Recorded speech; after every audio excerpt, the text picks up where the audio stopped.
de um grupo, é um grupo que tem representantes de várias universidades de todo o nosso país. Esse grupo foi um grupo elaborado pelo professor Braga, que, junto com o Ministério, nós temos feito vários trabalhos. Ele tem a coordenação da professora Rosiane, e juntos, né, nós temos dado algumas discussões, esses bate-papos todos os dias, pela manhã e à tarde. Vocês também podem ter acesso ao manual. O manual ele já está disponibilizado desde o ano passado. Esse ano ele está tendo algumas atualizações. Nós vamos ter algumas novidades, que são os fluxogramas, atualizações em relação às vacinas, que é uma discussão no momento, né? Então, é muito bom e eu tenho muito prazer em participar desse grupo. Junto comigo, eu sou Cristina Guazelli, docente da Escola Paulista de Medicina, e junto comigo hoje está o professor Zaconeta. Bom dia, Zaconeta. Bom dia a todos. Então, como a professora já fez a apresentação, eu me sinto muito feliz de estar aqui. Queria deixar aqui umas normas básicas. Gente, este é um encontro de colegas, este é um encontro de amigos, em que nós valorizamos muito a participação de todos os níveis da assistência. O objetivo maior é diminuir a mortalidade materna. E a morte materna é a consequência de dificuldades em todos os elos de uma longa corrente. Então, nós gostaríamos que todos se sentissem à vontade para opinar, para participar. Aquele que é mais acanhado, temos um chat, não precisa nem falar, se não quiser, mas criamos todas as condições para termos uma roda de conversa familiar. Tá bom? Professora Cristina, honra enorme estar com a senhora. Então, podemos começar, por gentileza. E hoje eu tenho o prazer, então, de ter colegas aí do Sul, né? A Renata e a Priscila, né? Que vão apresentar o caso. O Pedro também? Não, não é Pedro, é Paulo. Paulo está aqui também. Bem-vindo, Paulo. Não, eu sou da Secretaria Estadual da Saúde, eu acompanho as meninas. Ah, tá certo. Então, eu quero agradecer, então, a presença de vocês. Renata, pode, então, começar. Tá, então, bom dia a todos. Eu vou começar, então, já relatando aqui o nosso estudo de caso, que é com relação a uma paciente, né, de 20 anos, casada, com ensino médio completo. Ela é uma gesta 1, não tem histórico, antecedentes obstétricos anteriores, não tem nenhuma gestação, o aborto também não. Tá me ouvindo? Não estou ouvindo. A tela foi compartilhada. A imagem. O Zaconeta precisa colocar, Zaconeta, por favor. Ah, o slide não está aparecendo, tá. Não. Então, só um minuto, peraí, Renata. Tá.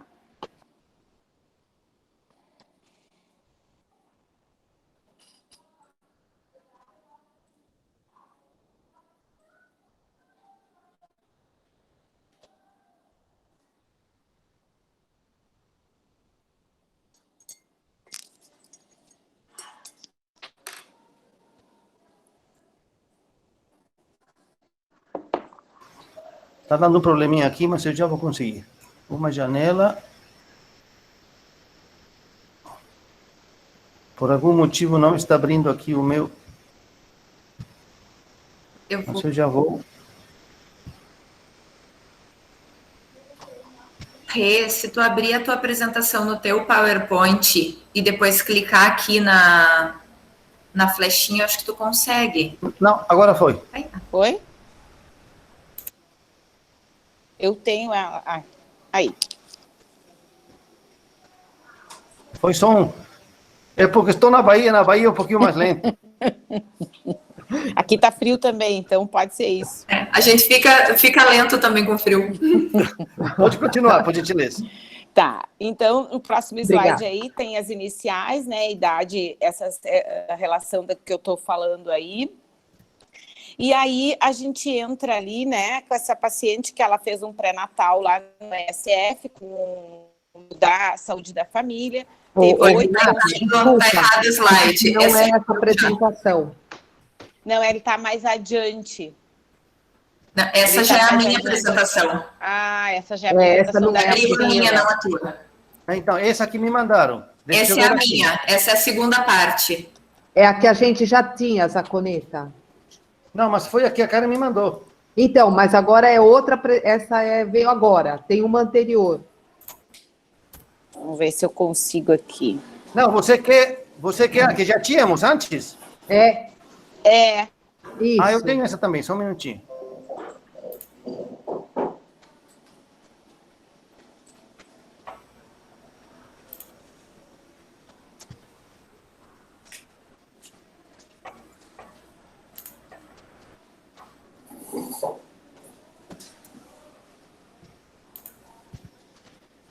Já eu passo. Um segundinho só.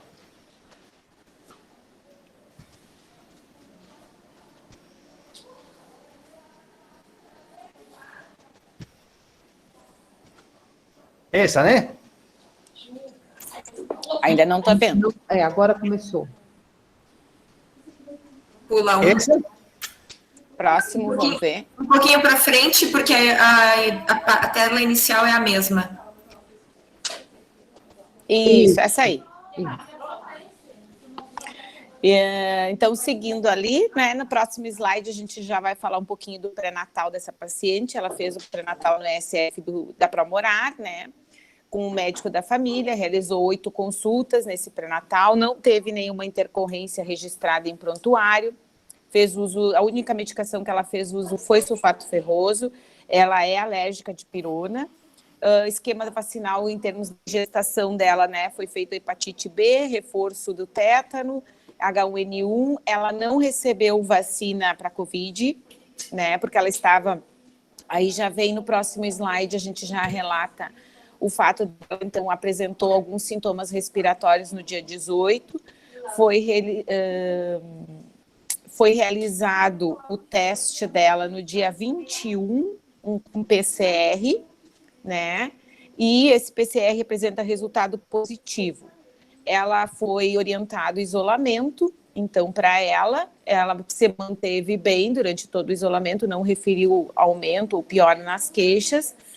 No dia 27, ela só mantinha alguma leve dor de garganta, assim, um desconforto, né? Foi orientada para retornar para avaliação médica e, se possível, realizar uma cardiotocografia para avaliação de bem-estar fetal, a qual ela não compareceu, né? Depois disso, ela seguiu o pré-natal, sendo orientada a internar no hospital dia 9 para fazer uma cesárea devido ao pós-datismo. Nosso protocolo obstétrico aqui orienta controle e monitoramento até 41 semanas. Se não apresenta nenhum sinal ou não entra em trabalho de parto, a gente faz um agendamento de uma cesárea. Ela era bem datada, tinha uma eco de 1º de dezembro de 2020, tá? Tem com uma idade gestacional de 13 semanas e 6 dias, bolsa íntegra, sem perda, sem dinâmica uterina.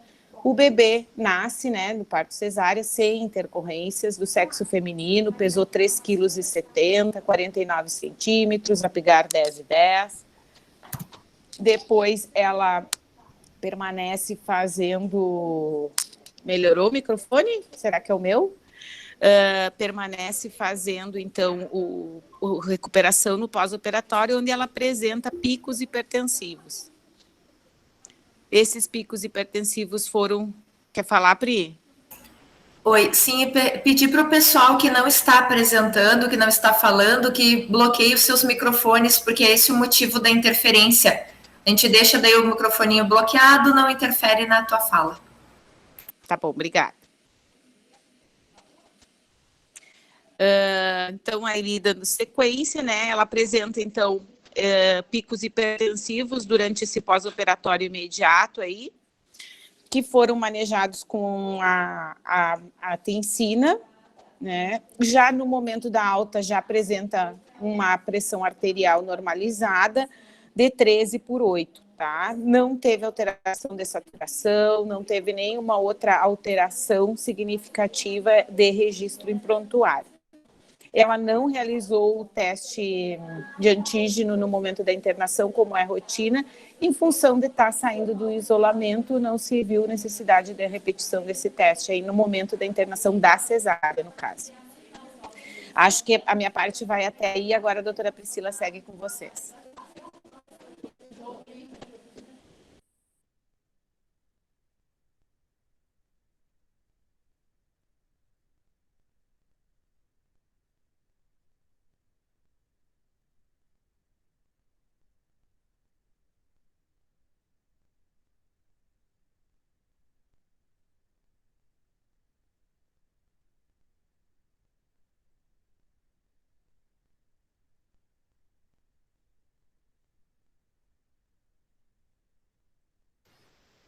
Tudo bem? Teu microfone está mutado, querida. Teu microfone está no mudo.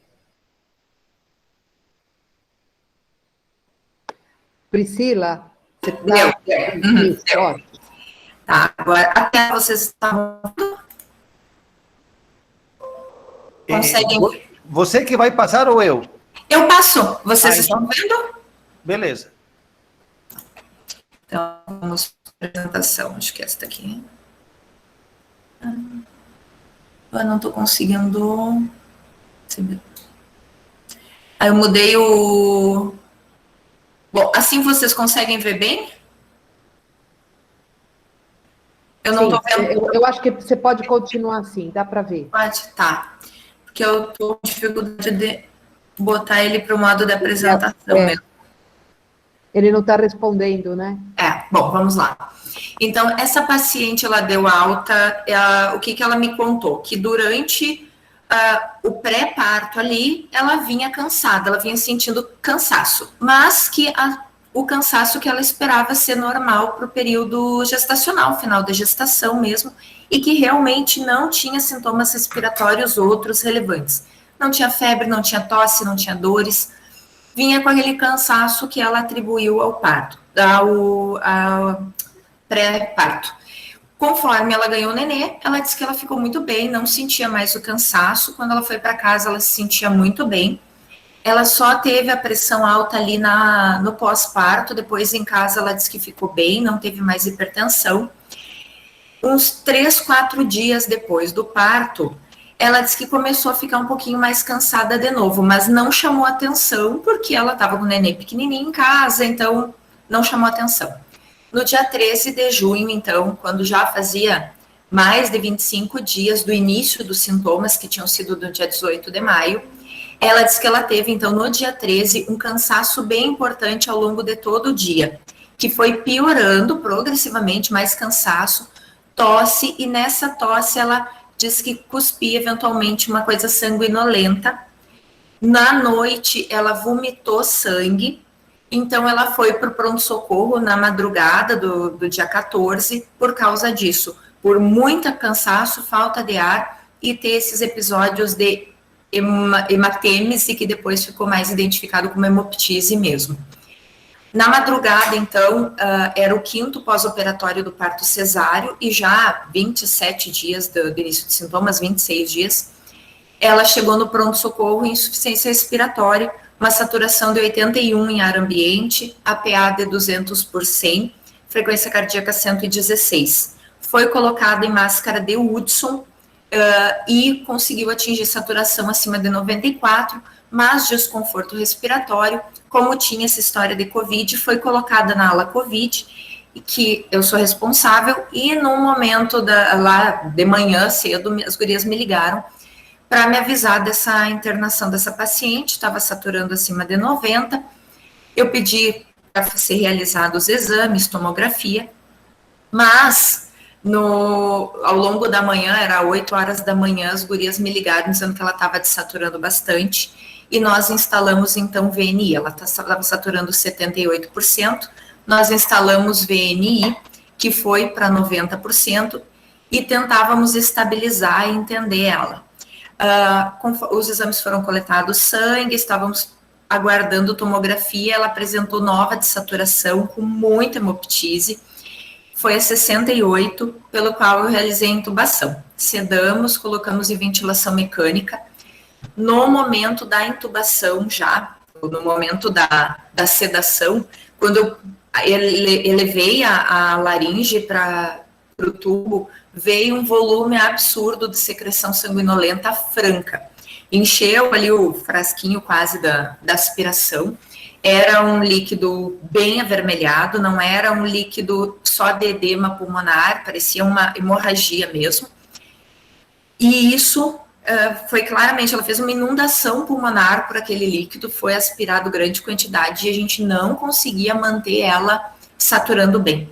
Eu coloquei ela na ventilação, então, com altas pressões, uma pressão de 25, PIP de 15, uma FiO2 de 100%, a frequência respiratória em 28, ela fazia frequências respiratórias de 40, e mesmo bem analgesiada, bem sedada, ela permanecia, a saturação não passava de 80, por umas 3, 4 horas ela permaneceu assim, saturação de 80 para baixo e muito ruim. Com a sedação e com tudo isso, ela fez uma instabilidade hemodinâmica, nós colocamos nora, essa instabilidade durou cerca de 8 horas e depois foi melhorando.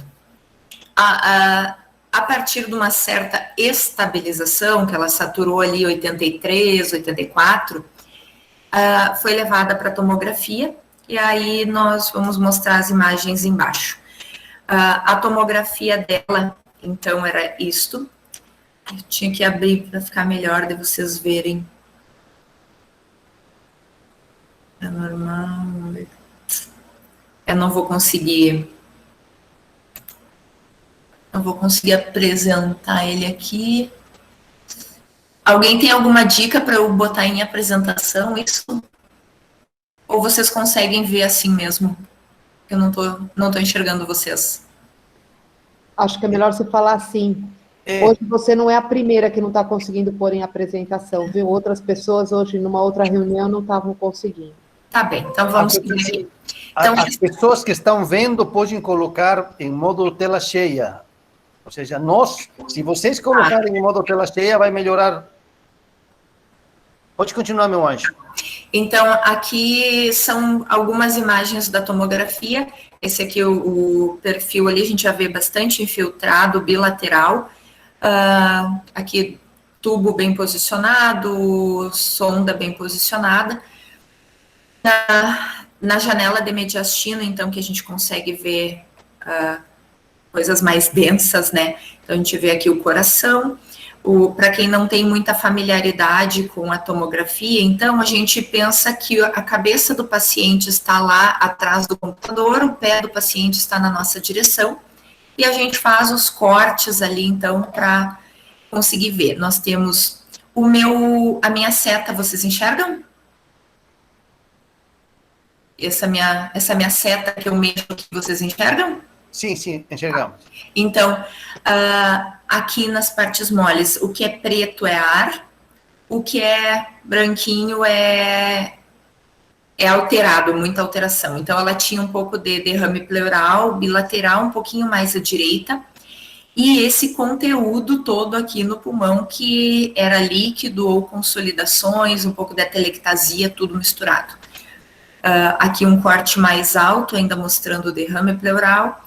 Aqui, essa imagem mostra os famosos vidro fosco, né? Vidro fosco. Esse padrão de vidro fosco aqui, bem associado com COVID mesmo, com atividade inflamatória de COVID. Essa parte mais branquinha, mais consolidada, isso aqui é conteúdo mais líquido mesmo, ou sangue, ou líquido, consolidação pneumônica, enfim. Aqui um sinal do halo invertido, que a gente chama que também tem aparecido muito em COVID, fase inflamatória. E a hemorragia alveolar também se apresenta com lesão em vidro fosco, hemorragia alveolar. Então, tanto hemorragia alveolar quanto uma COVID fase 2 explicaria esses achados de vidro fosco. Ela se manteve instável, assim, ao longo da tarde. Teve um momento ali pelas voltas das 15 horas que ligaram do Hospital Universitário de Santa Maria que poderia ter uma vaga lá e pediram para eu entrar em contato. Nesse momento, ela começou a ter muita eliminação de secreção sanguinolenta de novo. Eu tive que ir lá para fazer o atendimento dela, fiquei quase 1 hora na volta dela. Quando eu voltei, já tinham preenchido a vaga lá, né, mas ela realmente estava muito instável para ser transferida naquele momento. Ela chegou mesmo se ventilando, ela chegou a saturar 60 e poucos, foi aspirado mais de meio litro. Ao longo do dia, ela teve, com certeza, eliminação de mais de 1 litro de líquido sanguinolento pelo tubo da intubação, né? Com licença. Toda. Eu queria, se você nos permitir, podemos fazer uma pausa aqui, só para a gente ver se o auditor quer fazer alguma pergunta, com esse caso tão instigante, tardio, não sei o que vem à cabeça de vocês. Alguém gostaria de fazer algum comentário?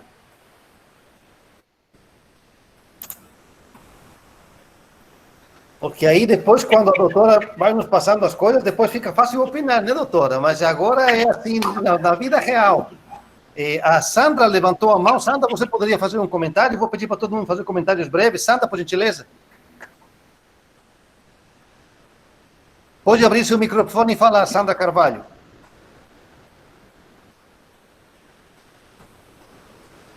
A Sandra Carvalho levantou a mão, mas não falou.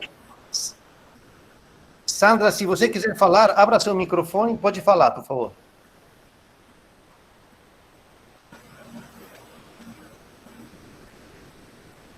Não, ela não... Então, enquanto a Sandra resolve seu microfone... Sheila levantou a mão. Sheila, se por gentileza... Oi, bom dia para todos. Eu falo de Recife, sou da Universidade Federal de Pernambuco, enfermeira obstétrica, e queria, escutei a colega falando inicialmente, mas eu tenho uma dúvida do tempo que ela teve Covid, né? Aqueles sintomas leves. Até ela parir e no pós-parto, quantos dias até ela desenvolver a Covid da forma mais grave? Só para eu me organizar na linha do tempo do caso clínico. Essa é a informação mais que instiga o caso mesmo. Ela já estava com 26 dias de início de sintomas, que é a data que a gente, né, tem como data base, dia de início dos sintomas, foi no dia 18 de maio, ela tinha 26 dias de início dos sintomas, quando ela ficou grave, começou a hemoptise, começou a falta de ar mesmo. Ela teve episódios, assim, momentos de cansaço, mas ela atribuiu, antes do parto, a condição de gestação no final, né, final de gestação, e depois ela disse que sentia um pouquinho de cansaço, mas ela achava que era pela rotina do pós-parto imediato, e criança, né, bebezinho pequeno, que mãe não se sente cansada nesse período, né? Aí eu queria complementar a observação da colega perguntando, quando você pediu essa tomografia, você estava pensando mais em Covid ou em tromboembolismo pulmonar? Considerando que era uma puérpera, pós-cesárea, a hemoptise. Conta para nós, assim, a história contada por quem viveu. Isso. Então, no momento que eu vi da gravidade, assim, nós não tínhamos muitos detalhes E o diabo mora nos detalhes, né? A gente precisa dos detalhes. Então, eu sabia que ela tinha tido Covid agudo, periparto, eu não sabia que faziam tantos dias assim. Então, eu imaginava que se tratava de uma fase 2 Covid, porque aí tinha a história de que ela tinha falado que estava meio cansada em casa, e aí, ao longo do dia, ela foi cansando mais. Não foi uma coisa necessariamente de momento abrupta. Sempre embolia pulmonar está na nossa opção ali, sempre. Mas eu pensei em TEP depois, quando eu soube do tempo de evolução. No primeiro momento, eu achei que era um Covid fase 2 grave, porque eu não imaginava que fizesse tanto tempo do início dos sintomas. Então, isso... Maravilha. Desculpa, Zaconeta. Não, é que eu fiquei pensando no procedimento na cesárea, que ele pode ter agravado e levado, né, a algumas complicações na paciente. Verdade. Então vamos continuar aí, que eu acho que esse caso aqui é um caso realmente muito interessante. Pode continuar, meu anjo, por gentileza. Então, aqui é o laudo da tomografia, basicamente ele coloca ali como opção o COVID, com acometimento aí de 50%, mas a gente percebe, né, que tem muita coisa ali florida no meio dessa possibilidade só de COVID. Não é uma tomografia típica de COVID fase 2 que a gente veja regularmente, né, já é alguma coisa complicada. Os exames dela, nós fizemos às 7h31 da manhã, foi a primeira coleta, depois às 16h22 a segunda. Eu peço aos colegas que dê algum desconto, porque a gente tem que entender, nós estamos no Itaqui, na fronteira com a Argentina, no Rio Grande do Sul, uma cidade de menos de 40 mil habitantes, e o nosso hospital é um hospital de média complexidade, onde nós temos algumas limitações. Então, a falta de alguns exames é mais ou menos por isso, né? Nós temos algumas limitações.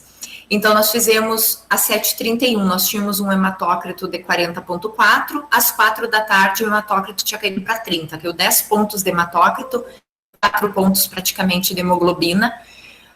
Ela já vinha com uma leucocitose que se manteve na segunda análise, não tinha plaquetopenia, não tinha um distúrbio de coagulação relevante que explicasse alguma coisa nesse sentido, um VSG bem elevado, que fala a favor de doença inflamatória em atividade, né?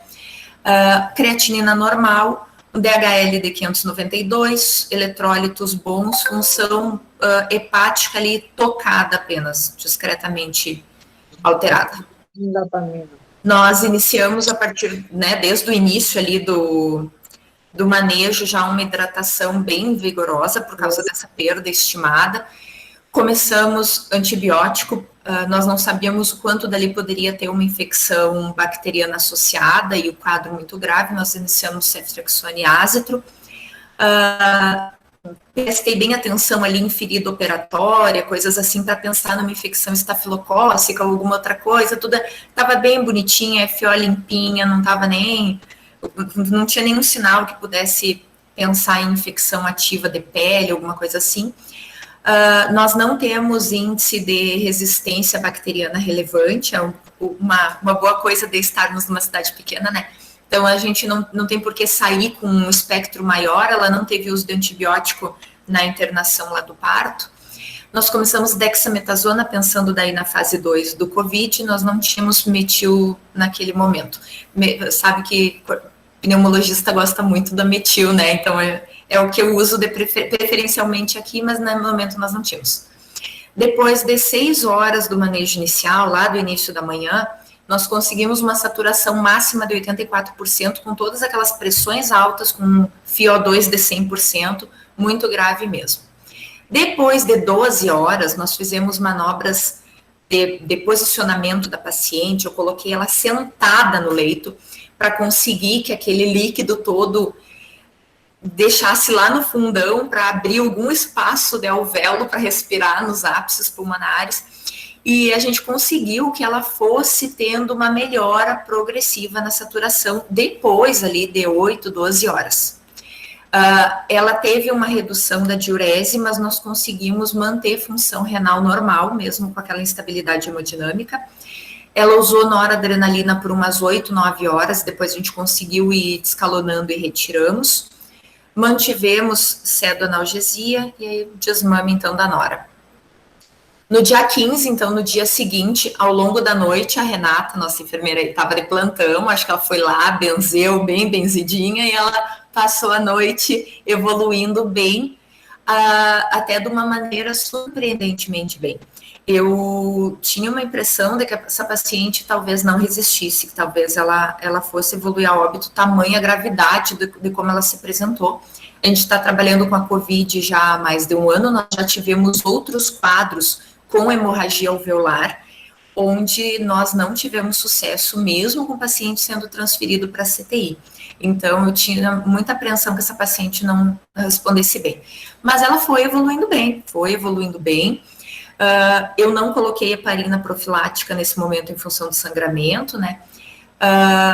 Eu consegui ir reduzindo pressão de ventilação, reduziu frequência respiratória, conseguimos evoluir FiO2, então de 100% ela acabou indo no final do dia 15 para 60% de FiO2, só que com isso ela estava melhorando e a gente precisou aumentar bastante a sedação. É uma coisa que a gente vê frequente no paciente COVID intubado, né, uma certa dificuldade de manter o paciente sedado, ocorreu com ela também. Hemodinâmica daí ficou estável, tinha um pouquinho de hipertensão ali, 140, 150, quando ela despertava. Aí era sedada, ela ficava sedadinha, ela melhorava o nível pressórico.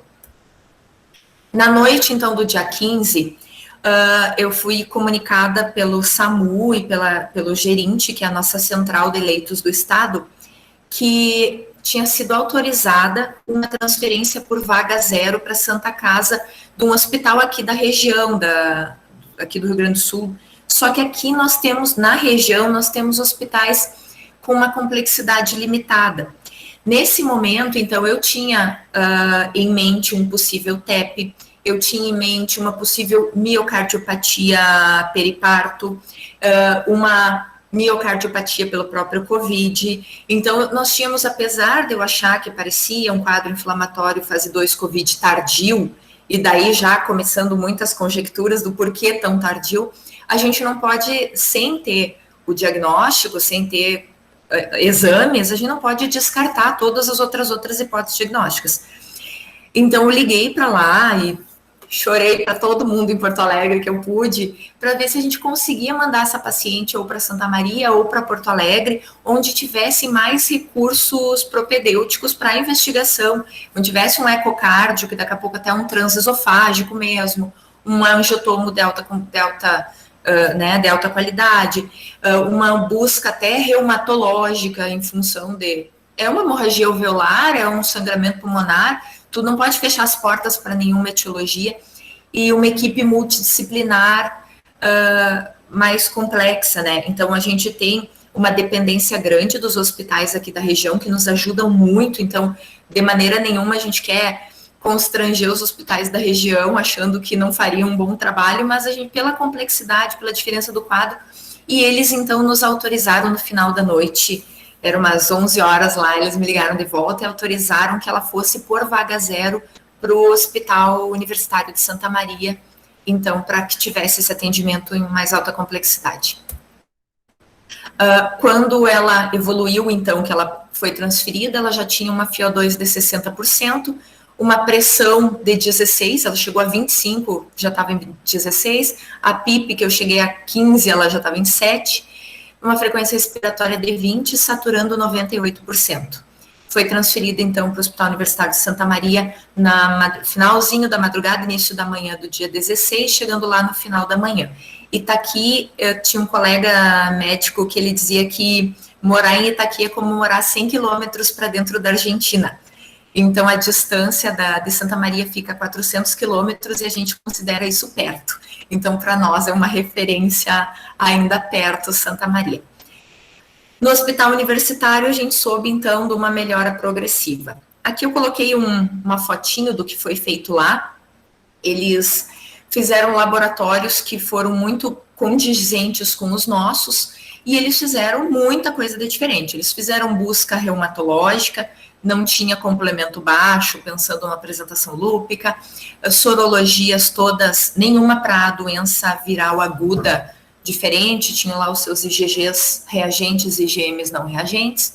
Foi feito um lavado, uma broncoscopia com lavado, onde não cresceu nada de infecção secundária, não teve cultura bacteriana, não teve nenhum bichinho diferente visível, e um lavado bem compatível com hemorragia alveolar mesmo, uma broncoscopia nesse sentido.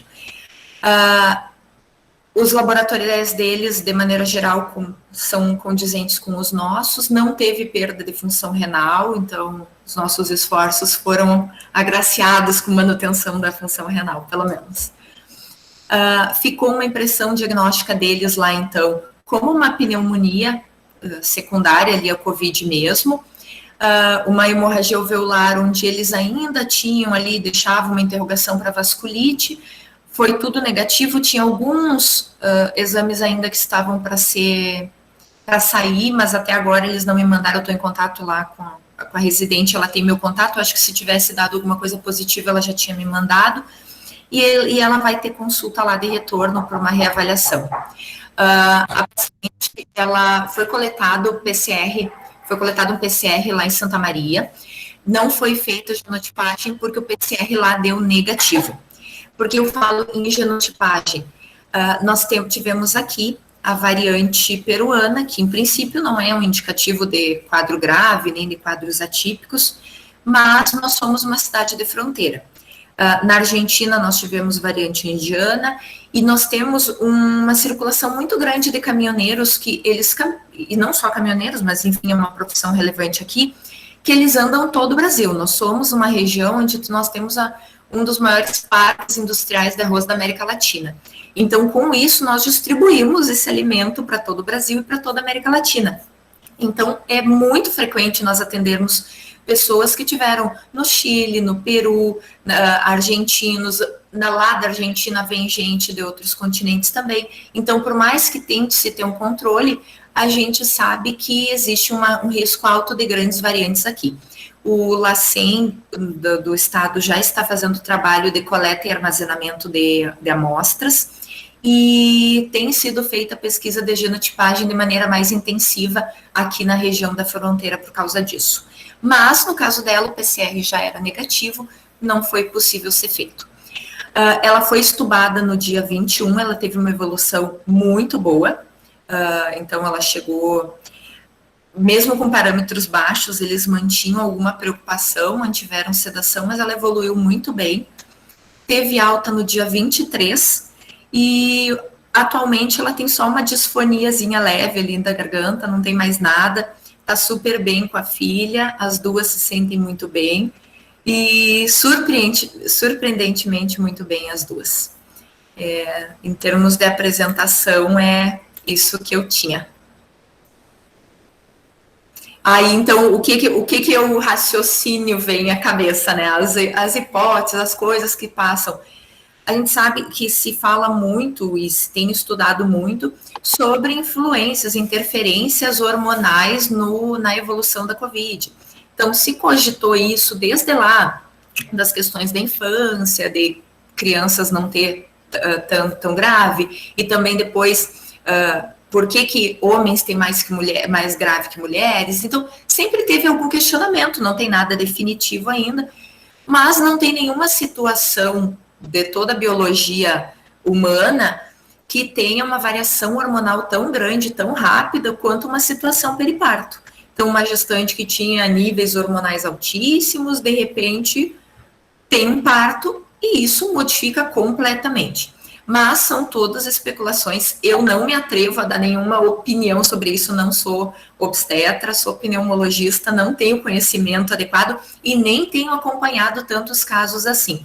Esse segue sendo um caso atípico, independente de ser gestante ou não, né? A gente tem descrito em alguma coisa na literatura de quadros tardios muito graves, mas é uma coisa bem pontual, não se caracteriza ainda. A gente tem o COVID persistente, o COVID de longo prazo, tem muitas questões ainda sobre a doença a ser avaliada e a ser interpretada sobre como os sintomas ficam, voltam, mas tudo muito ainda incipiente, nada muito definitivo. E maravilha. Aí para o caso. Priscila, muito obrigado pela apresentação. Antes de começar a discussão aqui, eu queria dizer para você que você começou se desculpando por não ter infraestrutura na sua cidade. Olha, a morte materna é aquela que ocorre durante a gravidez ou até 42 dias pós-parto, e é uma tragédia social. E diminuir a morte materna no nosso país, muitas vezes, depende muito mais da presença do profissional, do engajamento do profissional, como vocês fizeram, do que de outros recursos, sabe? Não que os recursos não sejam necessários, mas apenas os recursos não são necessários. Esse comprometimento de vocês, essa vontade de que a paciente fique bem, acho que fez toda a diferença. Vamos ver se alguém tem algum comentário a respeito desse caso. Eu tenho. Sandra Carvalho. À vontade. Veja, a princípio eu quero parabenizar a colega pela condução como prefeita, da doutora Renata Lima, e a colega anterior. Bom, eu queria saber se essa paciente com 41 semanas, ela foi induzida ao parto normal ou já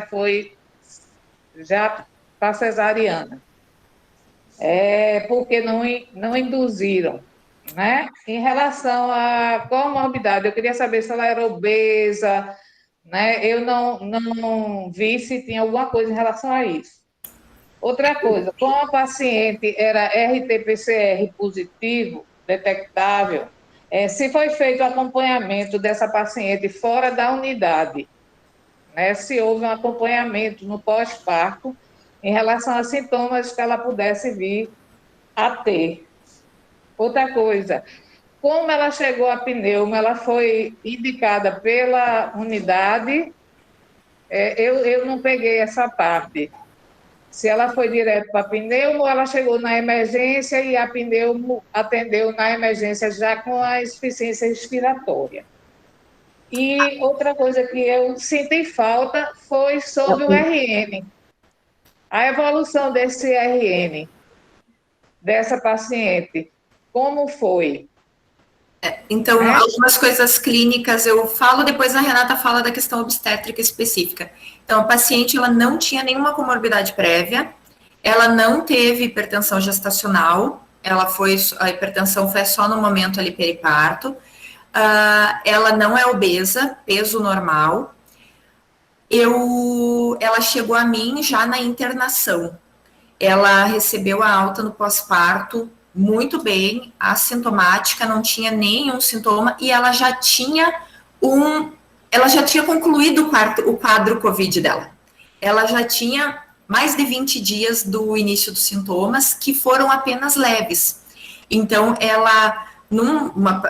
a paciente com esse quadro de COVID leve, se no 10º dia ela está assintomática, ela não precisa mais nem ficar em isolamento, era o quadro dela.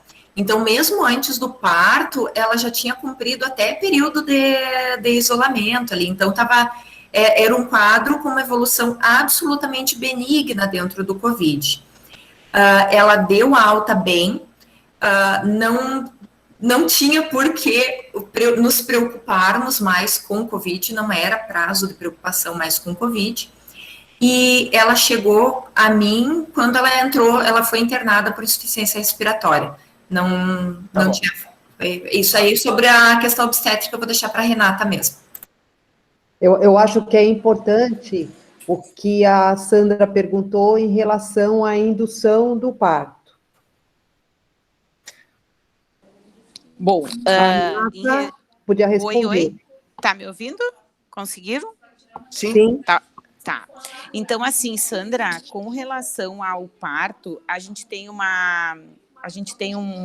um quadro de obstetras, gineco-obstetras em Itaqui bem limitado. Hoje o nosso plantão obstétrico, ele além de ser não ser presencial, ele ser um plantão obstétrico, né, de sobreaviso, ele é composto somente de uma obstetra.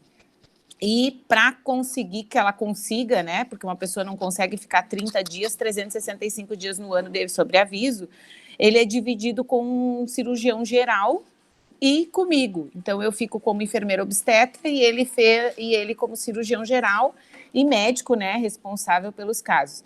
E pelo fato da gente não ter uma infraestrutura, como a Priscila mesmo já falou, dentro do nosso protocolo da instituição, a gente limitou, então, as 41 semanas como segurança, porque nós não temos UTI neonatal, nós estamos a 100 quilômetros da UTI mais próxima e ainda dependemos de vaga. Então, o que acontece? Chegou nas 40 semanas, essa paciente é monitorada de 3 em 3 dias, com cardiotoco, com avaliações presenciais, e após isso é agendada uma cesárea. A gente não trabalha com indução de parto, em função que a doutora, por não poder estar presencial e por todos os riscos e ainda não ser uma prática nossa, ainda a gente não ter uma segurança, a gente não tem essa prática aqui na cidade. Né? Então, em função disso, se a gestante não entrar em trabalho de parto até 41 semanas, ela é encaminhada para uma cesárea só por isso. E, complementando ali, né, o fato dela também não ter tido sintomas leves, já estar fora do período de risco eminente de Covid, ela é encaminhada para o procedimento cirúrgico de forma mais segura. Respondendo à segunda questão, com relação ao acompanhamento, ela tinha já a consulta dela, né, agendada, 7 dias após o nascimento, que não conseguiu se fechar em função das datas e, né, de ter ocorrido aí. Então, ela iria manter o acompanhamento, foi orientada a manter o acompanhamento no ESF. O bebê também seguiu bem. Até, se depois for possível, eu quero botar o vídeo de finalização desse caso, que é a chegada dela em casa, onde, inclusive, a mãe dela, a avó da criança, está com a criança nos braços e está gestante de 40 semanas já aguardando o trabalho de parto. Oi. Então... Gente, posso falar só um pouquinho, Zaconi?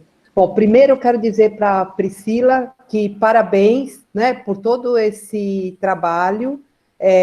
Nossa, eu fiquei, quando você ficou descrevendo o sangramento, eu fico imaginando a dificuldade do momento, né, em relação ao procedimento, à conduta, né, e acho que foi muito bom e que o resultado foi muito bom, porque é isso que a gente tem que entender, que tudo foi feito o melhor possível para a paciente e que acabou tendo bons resultados, né.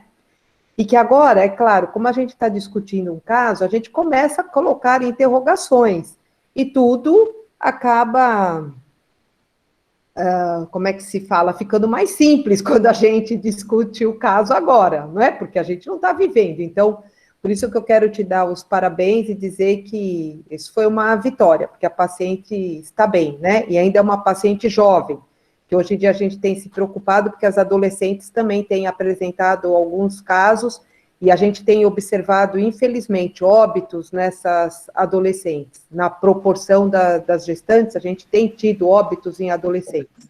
Então, isso é preocupante. Mas o que eu queria só colocar aqui em discussão, e dizer assim para a Renata, por que se foi pensado, né, que eu acho que a Sandra comentou sobre a história da cesárea, é porque se descreve que alguns procedimentos cirúrgicos nas pacientes com o COVID, e ela estava numa fase, tudo bem, ela estava um pouco mais tardia, mas poderia estar na fase inflamatória dela, e esse procedimento cirúrgico pode ter levado a um agravamento do quadro. Só que esse agravamento, ele... normalmente, o agravamento ele é progressivo, ele vem em intervalos mais curtos, dela acabou demorando tudo um pouco mais, mas pode ser, né, eu acho que teria que interrogar, que esse procedimento, ele pode ter sido, sim, uma piora de todo o quadro dessa paciente. A gente não tem isso descrito em gestante, a gente tem isso descrito em pacientes gerais e que foram submetidos a procedimentos cirúrgicos, né? É muito interessante como estas reuniões nos levam a conhecer realmente a diversidade que existe no país, né? Isto que a Priscila nos relatou, dessa dificuldade de você induzir um parto quando chega a 41 semanas, para quem faz obstetrícia, por um lado é doloroso, a gente entender que nós temos que fazer cesárea porque chega a 41 semanas, mas, por outro lado, é absolutamente compreensível se considerar que o plantão obstétrico de uma cidade está sendo tocado por 3 pessoas, das quais um é cirurgião. Então, com que segurança você utilizaria misoprostol, acompanharia, faria cardiotocografia como deveria? Então, essa é a realidade do nosso país. E um conceito muito importante é que, como a professora Cristina falou, existe o procedimento cirúrgico cria um insulto que é sinérgico à hiperinflamação, e a partir daí muitas pacientes pioram. Eu queria pedir para as próximas pessoas Continuem participando com coisas objetivas para que mais pessoas falem. A Sheila levantou a mão. Sheila, querida, por gentileza. Oi, esse caso apresentado, parabéns, né, parabéns para as colegas, que foi uma aula, assim, maravilhosa, e para chamar a atenção, sabe, gente, que todas as gestantes de puérperas são potencialmente vulneráveis para complicações da Covid-19. A gente vê aí, as pesquisas mostram, tanto no Reino Unido como nos Estados Unidos, mais de 17% das mulheres que tiveram Covid leve, gestantes e puérperas, chegaram ao grave, só que elas se recuperam. Aqui no Brasil, elas estão morrendo, né? Então, a gente vê, só em 2021, morreram muito mais de mulheres por complicações da Covid do que em 2020. E aí a gente entende que, independente do tempo, essa mensagem que eu trago, para mim, ao ver o caso que as colegas apresentaram, independente do tempo de Covid, é vigilância. Essa mulher, no puerpério, ela já estava apresentando cansaço, a gente não poderia afastar nunca que poderia ser complicações ainda da Covid, porque ela teve Covid, ponto. Então, para mim, já alertava. Ela tem história de Covid, gente, então está cansada, vamos colar e vamos avaliar de perto essa saturação e essa frequência cardíaca e respiratória. Então, isso traz para mim essa mensagem que a gente fique mais vigilante. Com relação ao... Sim, perdão. Uma coisa que foi falada aqui, e acho que é muito importante, porque às vezes temos um pouco de dificuldade com os intensivistas, e a nossa colega pneumologista aqui colocou com uma propriedade maravilhosa, que é a importância da pronação em pacientes entubadas. Gente, às vezes há o receio de não pronar uma gestante, e a pronação, doutora, ela faz toda a diferença. Toda a diferença. E aqui eu queria aproveitar só para perguntar, a Sheila falou que é uma doença especialmente grave para grávidas e puérperas. Queria perguntar como é que está a vacinação aí na região de vocês, se está liberada para gestantes ou não, e se, caso esteja liberada, se os obstetras estão recomendando ou não.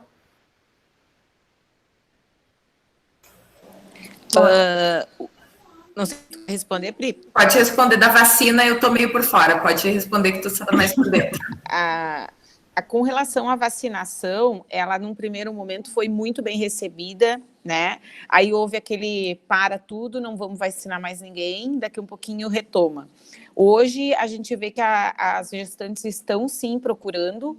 Existe a recomendação dos obstetras, né? A orientação deles, que elas vacinem, inclusive... Eu não sei se ainda está valendo, mas até um último momento eu sabia que elas tinham que ter a prescrição do médico para vacina, mas isso já estava, parece que querendo sair já de rotina. Mas com certeza, eu não tenho dados para dizer para vocês, mas com certeza a gente percebe pelo contato que a gente tem com elas diariamente em avaliações, que elas estão sim procurando a vacinação. A colega Lidiane aí levantou a mão, talvez ela responda melhor isso aí. Ô, Renata... E os médicos aí, eles estão orientando em vacinação? Até onde eu sei, sim, Cristina, estão orientando. Respondendo essa que pergunta, bom. então, conseguem me escutar? Sim, seja bem-vinda. Obrigada. Respondendo essa pergunta, então, todos os obstetras e os médicos que realizam pré-natal aqui no município estão recomendando, sim, a vacinação. A vacina tanto para gestante quanto puérpera, estamos utilizando a Pfizer. Não precisa mais de laudo médico, né? É só chegar com a carteirinha de gestante na sala de vacinas e é realizada a vacina. Até a própria enfermeira também que realiza o pré-natal pode encaminhar. Todas as gestantes, a gente já está com uma grande porcentagem do número de gestantes já vacinadas. Precisava do laudo lá ali logo no início, mas depois já foi liberada todas as vacinas da Pfizer para gestantes. Então, a maioria das gestantes de Itaqui já estão todas vacinadas, sim. Que bom. Pessoal, só para esclarecer... O relatório, ele pode ser variável, né, dependendo do local. Nós estamos fazendo um trabalho intenso para que a paciente, apenas com a carteirinha, né, de gestante, ela seja vacinada e não precise de documento nenhum médico, né? Mas a gente precisa passar, eu acho que adiante, para os nossos colegas, que a vacina tem que ser recomendada, que a paciente tem que vacinar. Nós temos que falar desses riscos, dessas complicações que nós estamos vendo. Então, acho que a gente tem que falar. Aqui no município, a aceitação da vacina é muito grande. Certo? Algumas ficam na dúvida porque viram alguma notícia de gestante que passou mal, mas isso foi lá no início, né? Mas mesmo assim, conversando, orientando, logo depois que ela sai da consulta, ela já passa para a sala de vacina para realizar a vacinação.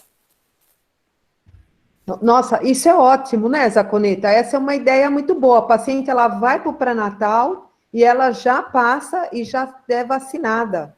Acho que isso Orgulho de estar aqui, muito bem, estão de parabéns. Muito bom. É assim que se faz. E os gestores que estão, que propiciaram que não precise relatório.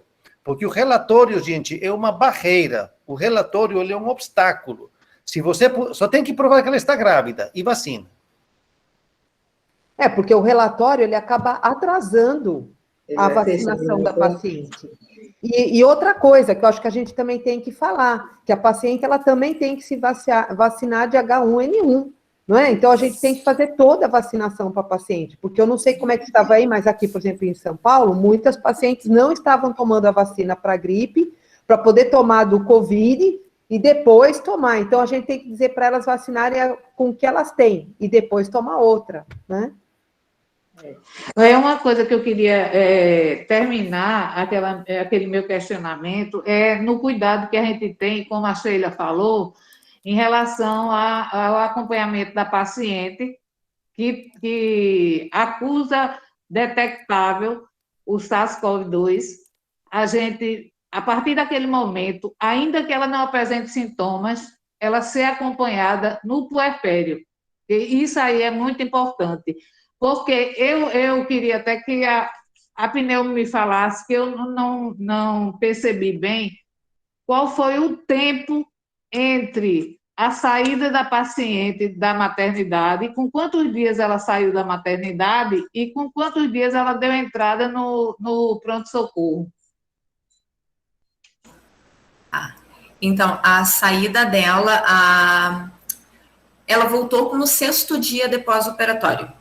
Né? Aliás, o 5º dia pós-operatório.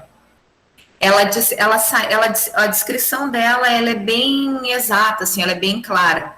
Ela diz que quando ela, no pós-parto, ela melhorou de todo aquele cansaço que ela vinha tendo, que ela cansava de carregar a barriga, que era o que ela dizia. Ela ficou bem no 2º dia, daí, quantos dias ela foi para casa? Eu acho que foi no 2º. A Renata vai saber me dizer melhor essa parte. Elas ficam 24 horas, mais ou menos, para fechar o teste do coraçãozinho. A gente reduziu o máximo possível o tempo de internação. Então, digamos, ela internou dia 9 de manhã, 6 horas da manhã, e ela deve ter recebido alta 10, aí pelas 12, 14 horas. A política do hospital tem sido de reduzir a internação justamente para reduzir a exposição, né? E ela voltou, então, no dia 13, no dia 14, na madrugada do dia 14, e ela relata muito claro isso, que ela começou com a tosse, e ela ficou cansada com falta de ar naquele dia. Que antes, ela não relata nada. Se tu forçar um pouco, ela disse, eu me senti um pouco cansada ali de pegar o nenê de noite, de acordar de madrugada, mas ela não tinha um cansaço que chamasse a atenção dela. No dia da internação, quando ela teve, que eu imagino que tenha começado a sangrar, que foi que ela teve queixa mesmo. Eu ela para a mãe, para o esposo, perguntei assim, uma coisa inteira para ver se alguém tinha identificado, porque às vezes o paciente não dá atenção para alguma coisa, né? É aquilo do paciente chegar no consultório, às vezes, perguntar, e o nariz tá bom? E ele, tá bem bom. E às vezes o paciente que tá ali com Covid também. Eu especulei com a família e ninguém identificou nenhum sintoma nela mesmo.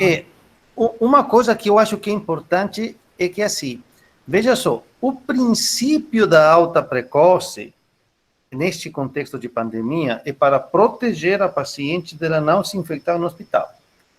Agora, alerta, porque essa paciente, por exemplo, ela chegou a ter 160 por 120 de pressão arterial.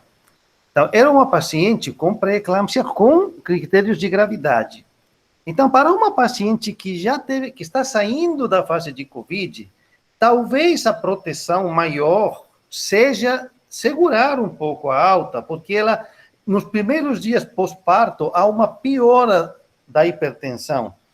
Então, acho que isso aqui não é uma crítica, é apenas uma sugestão que pacientes, principalmente pacientes com síndromes hipertensivas, às vezes é melhor segurar um pouquinho a alta, quebrar esse princípio, justamente para manter o princípio da proteção maior, sabe? Que vai de acordo com o que a doutora Sandra está falando de ligar mais as lanternas no pós-parto.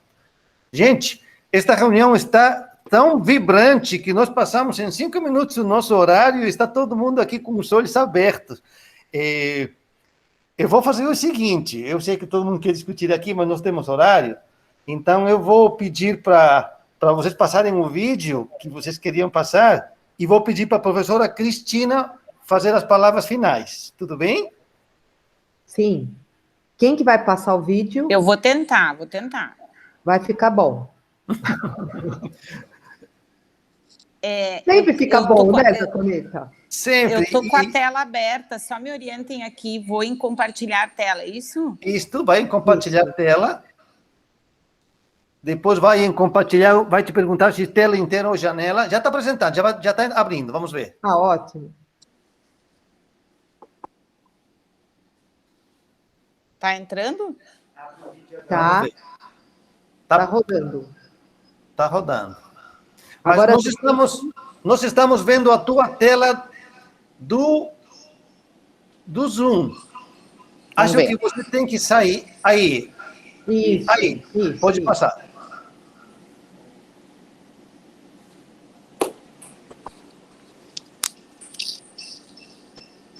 Tá dando ali? Estamos vendo.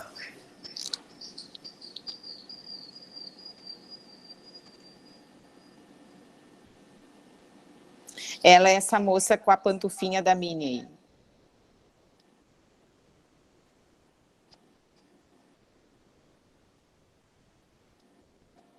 Essa é a mãe e o bebê. A avó, no caso.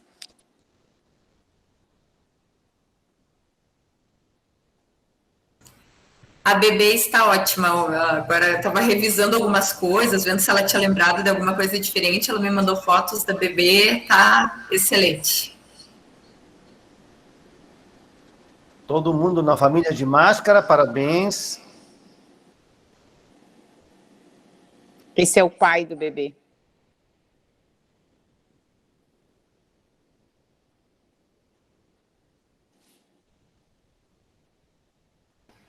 E a avó gestante, né? A avó E gestante. ainda bem que não tem a música, porque eu não posso ouvir mais essa música, já dá vontade de chorar. Não, é muito emocionante, né?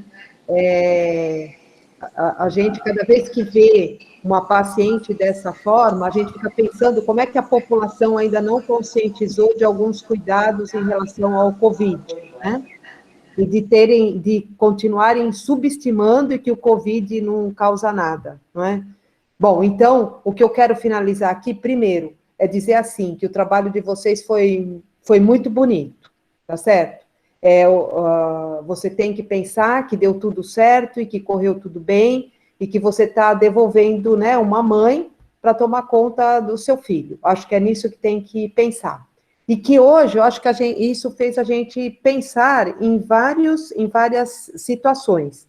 Tem coisas que não se consegue alterar, mas outras, como o cuidado, talvez a pensar em individualizar as pacientes, eu acho que são fatores importantes e que eu acho que a gente tem que repensar, né?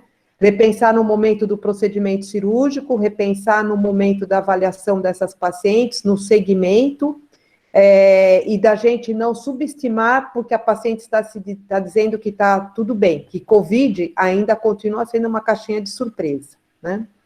Então, eu quero agradecer a todos e dizer que sempre é muito bom e que a gente acaba aprendendo muito com vocês, né?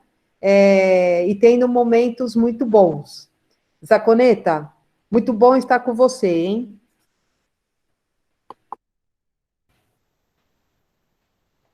Doutor Zaconeta, daí se eu puder só fazer uma recomendação antes da gente finalizar, né, com a sua fala.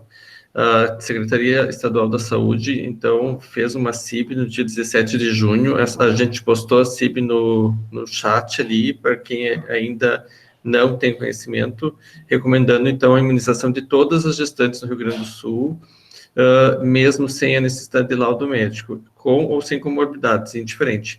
E nós estamos agora trabalhando com o objetivo de expandir isso para as gestantes abaixo de 18 anos, que é o nosso objetivo. Maravilha!